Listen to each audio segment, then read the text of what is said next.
Zee 24 तास एक पाऊल पुढे। सेंद्रिय शेतात गाजराचं विक्रमी उत्पन्न घेऊन यवतमाळच्या बाबाराव जाधव या शेतकऱ्यानं आर्थिक समृद्धीची कास धरली आहे। आपल्या 5 एकर शेतीतील 14 गुंठ्यांमध्ये त्याने गाजराचं पीक लावून ही किमया साधलेली आहे।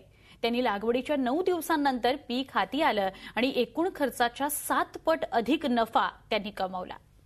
यवतमाळ जिल्ह्यातल्या उमरखेड तालुक्यामधील दहागाव इथल्या बाबाराव जाधव हे प्रयोगशील शेतकरी म्हणून ओळखले जातात। विशेष म्हणजे पूर्णतः सेंद्रिय शेती ते करतात। यंदाही त्यांनी 14 गुंठ्यात गाजराचं सेंद्रिय पद्धतीने उत्पादन घेतलंय। गाजराचं बी टाकण्यापूर्वी त्यांनी शेतातील उडीद आणि मुगाचं हिरवळीचं खत काढलं। त्यानंतर भुसभुशीत रानात 4 फुटांवर दांड ओढल्यानंतर 5 पोतं गांडूळ खत आणि 2 पोतं जिप्सम मिसळलं। रासायनिक खत आणि औषधांचा वापर केला नसल्यामुळे त्यांना गाजराचं दर्जेदार उत्पादन मिळालंय। 27 तारखेला बी टाकल्याच्या नंतर 28-29ला स्प्रिंकलरच्या पाण्याने याला भिजवलं। त्याच्यानंतर पुन्हा नैसर्गिक एक पाऊस झाला। त्याच्यानंतर याच्यावर पुन्हा 2 वेळेस पाणी दिलं, रानपाणी। तर आज म्हणजे 90-92 दिवसाला काढायला सुरुवात केली।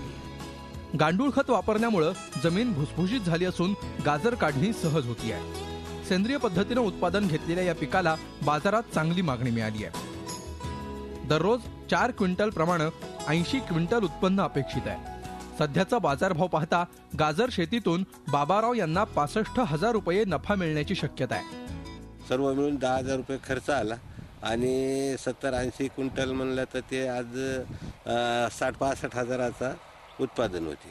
आणि त्याच्या या पाल्यापासून कसं की 8-10 दिवस आपले 10-12 जनावर राहतात, ते सुद्धा जगल्या जाते।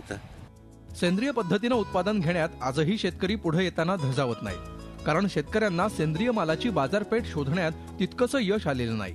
त्यामुळे शेतकऱ्यांना पुढे आणण्यासाठी झी 24 तासनं प्रयत्न सुरूच ठेवले आहेत। झी 24 ताससाठी श्रीकांत राऊत, यवतमाळ। झी 24 तास एक पाऊल पुढे।